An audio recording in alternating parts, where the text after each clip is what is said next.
नमस्कार दोस्तों, मेरा नाम जय कुमार तिवारी है। मैं department of housing and urban planning government of Uttar Pradesh से रिटायर्ड असिस्टेंट इंजीनियर हूँ।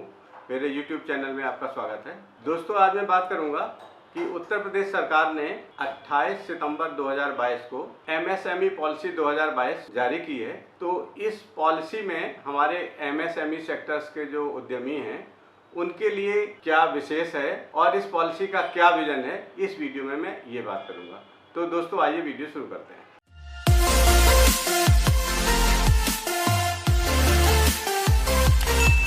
दोस्तों, आज मैं उत्तर प्रदेश के उद्यमियों से बात कर रहा हूं। दोस्तों, उद्यमी किसी भी देश या प्रदेश की अर्थव्यवस्था का वो पार्ट है जिससे कि पूरे देश या उस प्रदेश की अर्थव्यवस्था प्रभावित होती है। MSME सेक्टर भी हमारे प्रदेश और देश के लिए एक ऐसा ही सेक्टर है। अगर इस सेक्टर का समुचित विकास सरकार के साधनों के, सरकार की पॉलिसीज के माध्यम से हो जाता है तो प्रदेश की अर्थव्यवस्था, प्रदेश का एक्सपोर्ट और रोजगार सृजन की अपार संभावनाएं भी इसके साथ ही विकसित हो जाती हैं। इसी का ध्यान में रखते हुए भारत सरकार और विशेषकर उत्तर प्रदेश सरकार भी काफी क्रियाशील है और इसी क्रियाशीलता के अंतर्गत इसी बात का ध्यान रखते हुए उत्तर प्रदेश सरकार ने 28 सितंबर 2022 को उत्तर प्रदेश में उत्तर प्रदेश MSME पॉलिसी 2022 निर्गत की है। दोस्तों, पहले बात कर लेते हैं कि MSME क्या होता है। दोस्तों, MSME का शाब्दिक अर्थ है सूक्ष्म, लघु एवं मध्यम उद्योग, micro, small and medium enterprises. दोस्तों, भारत सरकार ने पूर्व से चली आ रही MSME पॉलिसी में कुछ परिवर्तन किए थे। इस परिवर्तन के कारण MSME से आच्छादित होने वाले जो माइक्रो इंटरप्राइजेज, स्मॉल इंटरप्राइजेज और मीडियम इंटरप्राइजेज की परिभाषा बदल गई है। अब वर्तमान समय में जिन इंटरप्राइजेज का जो इन्वेस्टमेंट है वो 1 करोड़ तक का है अधिकतम, और जिनका वार्षिक टर्नओवर 5 करोड़ तक का है अधिकतम, वो माइक्रो की कैटेगरी में आते हैं। जिन इंटरप्राइजेज का इन्वेस्टमेंट 10 करोड़ तक का है और वार्षिक टर्नओवर 50 करोड़ तक का है, वो इंटरप्राइजेज स्मॉल इंटरप्राइजेज की कैटेगरी में आते हैं। इसी तरह जिन इंटरप्राइजेज का इन्वेस्टमेंट 50 करोड़ रुपए तक का है और वार्षिक टर्नओवर 250 करोड़ रुपए तक का है, वो मीडियम इंटरप्राइजेज की कैटेगरी में आते हैं। अगर उत्तर प्रदेश की बात करें तो उत्तर प्रदेश भारत का एक ऐसा प्रदेश है जिसकी अर्थव्यवस्था भारत के तीसरे सबसे बड़ी अर्थव्यवस्था के रूप में है और पूरे भारत का जो एक्सपोर्ट है उसका सबसे बड़ा हिस्सा उत्तर प्रदेश से एक्सपोर्ट होता है। रोजगार सृजन के मामले में भी कृषि के बाद MSME सेक्टर ही उत्तर प्रदेश में सबसे ज्यादा रोजगार देने वाला सेक्टर है और इसी तरह देश का भी सबसे बड़ा सेक्टर कृषि के बाद MSME सेक्टर ही है। अगर एक्सपोर्ट की बात करें तो एक्सपोर्ट में भी MSME सेक्टर का बहुत बड़ा योगदान है, देश में भी और प्रदेश में भी। वर्तमान समय में MSME सेक्टर सबसे अधिक भारत के किसी प्रदेश में अगर हैं तो वो उत्तर प्रदेश में ही स्थित हैं। MSME सेक्टर में लगभग 6,500 प्रोडक्ट बनाए जाते हैं। ये सेक्टर प्रोडक्ट के हिसाब से बहुत बड़ा है और अगर बात करें देश और प्रदेश की अर्थव्यवस्था के बारे में तो ये सेक्टर ऐसा है जिसमें अधिकांश प्रोडक्ट ऐसे हैं जिनका निर्माण स्थानीय स्तर पर किया जा सकता है और इस सेक्टर में स्थानीय स्तर पर निर्माण किए जाने के लिए टेक्नोलॉजी विकसित करने का बहुत बड़ा स्कोप है, लोगों को ट्रेंड करने का बहुत बड़ा स्कोप है, जो कि सरकार अभी नहीं कर पा रही थी। इस वर्तमान पॉलिसी के अंतर्गत उत्तर प्रदेश सरकार ने इन्हीं सब बातों का विजन रखते हुए पॉलिसी तैयार की है। जैसा कि आप लोगों को पता ही है कि अभी कुछ दिन पहले ही उत्तर प्रदेश सरकार ने 1 डिस्ट्रिक्ट 1 प्रोडक्ट पॉलिसी तैयार की थी और इस पॉलिसी के अंतर्गत हर जिले में एक कम से कम उस जिले का जो मशहूर प्रोडक्ट है उसको तैयार करने, उसके विपणन करने और उसको टेक्नोलॉजी से जोड़ने के लिए नीतियां बनाई गई हैं। इन नीतियों का अगर पूरी तरह से दोहन कर लिया जाए, इन नीतियों के माध्यम से अगर 1 डिस्ट्रिक्ट 1 प्रोडक्ट को पूरी तरह से MSME सेक्टर की दृष्टिकोण से और एक्सपोर्ट करने के दृष्टिकोण से तैयार कर लिया जाए तो उत्तर प्रदेश का सबसे बड़ा सेक्टर MSME हो सकता है और प्रदेश भारत की अर्थव्यवस्था में बहुत बड़ा योगदान कर सकता है। जैसा कि उत्तर प्रदेश के माननीय मुख्यमंत्री जी का विजन है कि उत्तर प्रदेश की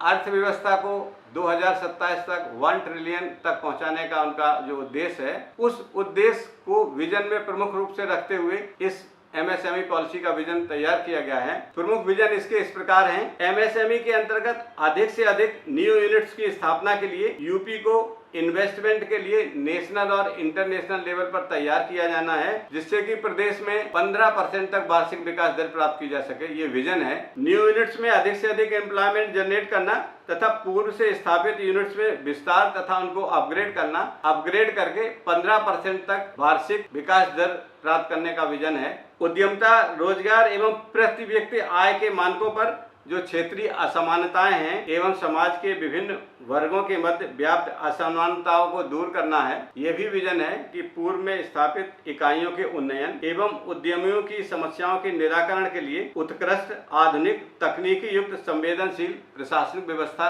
की सुनिश्चितता करना है। इस विजन के साथ उत्तर प्रदेश सरकार 15% वार्षिक विकास दर के दृष्टिकोण से काम करने के लिए इस विजन के साथ इस पॉलिसी को लाई है। दोस्तों, इस पॉलिसी का जो पीडीएफ है उसका लिंक हम डिस्क्रिप्शन बॉक्स में दे रहे हैं। आप वहां से डाउनलोड करके पूरी पॉलिसी को देख सकते हैं और इस पॉलिसी को आप अपने स्क्रीन पर भी देख रहे हैं। दोस्तों, अब बात करते हैं कि इस पॉलिसी में महत्वपूर्ण क्या है। दोस्तों, उद्यमियों द्वारा जिन गवर्नमेंट इंडस्ट्रियल एस्टेट्स में पहले प्लॉट अलॉट कराए गए थे और किसी कारणवश निर्धारित अवधि में उन पर इंडस्ट्री स्थापित नहीं हो पाई और भूखंडों को विभाग में उनको समर्पण करना है, जमा धनराशि की वापसी लेनी है, तो उसके लिए भी इस पॉलिसी में एक तर्कसंगत नीति निर्धारित की गई है, जिससे कि यह रिक्त भूमि नए उद्यमियों को आसानी से आवंटित की जा सके और पुराने उद्यमियों को उस भूखंड का जो पैसा है वो वापस किया जा सके सुगमता पूर्वक। इसके अलावा जो विभाग के इंडस्ट्रियल एस्टेट्स हैं उनमें प्लॉट के अलॉटमेंट एवं हस्तांतरण की जो प्रोसेस है उसको ऑनलाइन और टाइम बाउंड किया गया है। ग्रामीण क्षेत्रों में एमएसएमई के विकास के लिए ऐसी ग्राम सभाएं जिनमें 5 एकड़ से अधिक भूमि उपलब्ध है ग्राम सभा की, उन ग्राम सभाओं की उस 5 एकड़ से अधिक उपलब्ध भूमि को उद्योग निदेशालय को निःशुल्क हस्तांतरित किया जाएगा। इसके बाद उद्योग और उद्यम प्रोत्साहन निदेशालय द्वारा इस भूमि को एमएसएमई के अनुरूप विकसित कर भूखंड विभाजित कर डेवलप किया जाएगा और इन इंडस्ट्रियल एस्टेट्स में उद्यमियों को डीएम सर्किल रेट पर भूखंड आवंटित किए जाएंगे अपने एमएसएमई उद्योग लगाने के लिए। इसमें यह भी ध्यान रखा गया है कि जिस ग्राम सभा की भूमि प्राप्त हुई है उसी ब्लॉक के उद्यमियों को भूमि के और प्लॉट्स के आवंटन में वरीयता दी जाए। इसके अतिरिक्त Agra Lucknow express way, Purvanchal express way, Bundelkhand express way, Ganga express way तथा उत्तर प्रदेश में और विकसित किए जा रहे अन्य एक्सप्रेस वे के दोनों तरफ 5 किलोमीटर की दूरी तक जो भी ग्राम सभाएं स्थित हैं उनमें 5 एकड़ या अधिक भूमि अगर ग्राम सभा की उपलब्ध है तो उस भूमि को भी स्मॉल इंडस्ट्रियल एस्टेट के रूप में विकसित किया जाएगा और एमएसएमई सेक्टर के लिए इसमें विकसित किए गए भूखंड उद्यमियों को डीएम सर्किल रेट पर आवंटित किए जाएंगे। इसके अतिरिक्त निजी क्षेत्र अगर कोई इंडस्ट्रियल एस्टेट विकसित करना चाहता है तो 10 एकड़ या उससे अधिक भूमि पर निजी क्षेत्र को लिए भी एमएसएमई पार्क, इंडस्ट्रियल एस्टेट्स और फ्लैटेड फैक्ट्री कॉम्प्लेक्स विकसित करने के लिए इस पॉलिसी में प्रोविजन किया गया है। इसके अतिरिक्त पीपीपी मॉडल पर भी इंडस्ट्रियल एस्टेट डेवलप किए जा सकते हैं। इसके अतिरिक्त नगर निगम द्वारा इंडस्ट्रियल यूनिट्स पर लिए जा रहे हाउस टैक्स को भी तर्कसंगत बनाए जाने का प्रावधान किया गया है इस पॉलिसी में और औद्योगिक क्षेत्रों को नगर निगम को हैंडओवर करने हेतु भी पॉलिसी में प्रोविजन किया गया है। वर्तमान में जो एमएसएमई पॉलिसी प्रचलित है उस पॉलिसी में एमएसएमई सेक्टर को प्रदान किए जाने वाले जो भी लाभ थे वो यूनिट्स द्वारा भुगतान किए गए नेट एसजीएसटी के आधार पर दिए थे, लेकिन अब जो नई पॉलिसी ये 2020 एमएसएमई पॉलिसी निर्गत हुई है इस पॉलिसी में एमएसएमई यूनिट्स को दिए जाने वाले लाभ को नेट एसजीएसटी से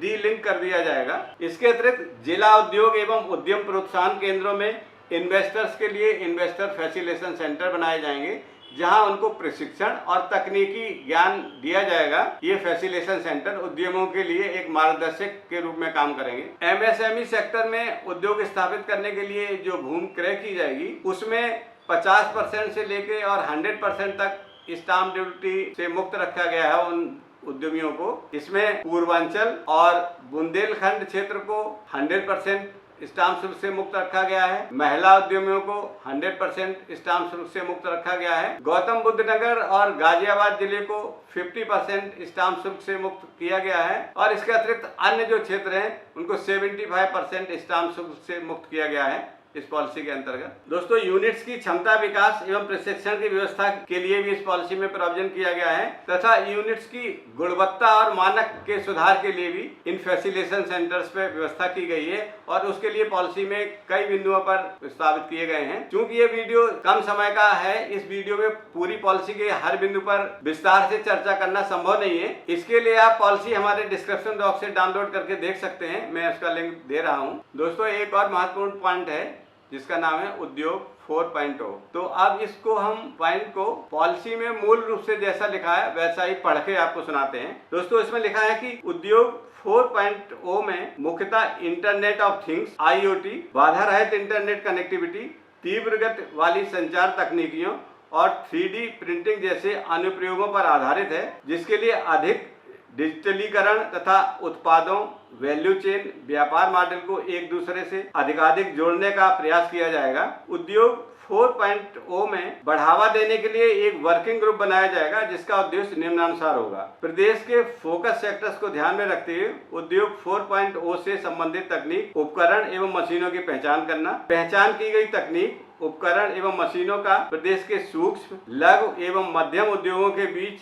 बढ़ावा देने के लिए रणनीति एवं कार्य योजना बनाना। उद्योग 4.0 वर्किंग ग्रुप में विशेषता सेक्टर एवं तकनीकी विशेषज्ञ रहेंगे। उद्योग 4.0 में इंटरनेट ऑफ थिंग्स के बारे में भी बताया गया है, तो मैं इस वीडियो के अलावा अलग से एक इंटरनेट ऑफ थिंग्स का शॉर्ट वीडियो भी बनाऊंगा जिससे आप ये जान सकते हैं कि इंटरनेट ऑफ थिंग्स क्या है। इसके अलावा इस पॉलिसी में MSME को ई-कॉमर्स पोर्टल पर ऑनबोर्ड करने के लिए भी प्रोत्साहित करने के लिए प्रोविजन किए गए हैं। एक्सपोर्ट मार्ट्स की भी स्थापना प्रदेश के विभिन्न नगरों में की जाएगी। MSME की विद्यमान इकाइयों के विस्तार एवं उन्नयन के लिए सहयोग प्रदान किया जाएगा। इसके अतिरिक्त पर्यावरणीय आधारभूत संरचना और पहल के लिए प्रोत्साहन दिया जाएगा, जैसे कि वेस्ट वाटर मैनेजमेंट है और कॉमन एफ्लुएंट ट्रीटमेंट प्लांट वगैरह है। इनके लिए भी गवर्नमेंट वित्तीय सहायता देने के लिए भी इसमें प्रोविजन किया गया है। दोस्तों, इस प्रकार हमने इस वीडियो में गवर्नमेंट ऑफ उत्तर प्रदेश द्वारा जारी की गई MSME पॉलिसी 2022 के बारे में शॉर्ट में चर्चा की। विस्तार से देखने के लिए आप हमारे डिस्क्रिप्शन बॉक्स से डाउनलोड कर सकते हैं इस पॉलिसी को, मैंने उसमें लिंक दिया हुआ है। दोस्तों, ये वीडियो यहीं समाप्त होता है। अगले वीडियो में मैं इंटरनेट ऑफ थिंग्स के बारे में बात करूंगा, जैसा कि मैंने इस वीडियो में बताया था। आप देख सकते हैं इंटरनेट ऑफ थिंग्स कैसे काम करता है। नमस्कार दोस्तों।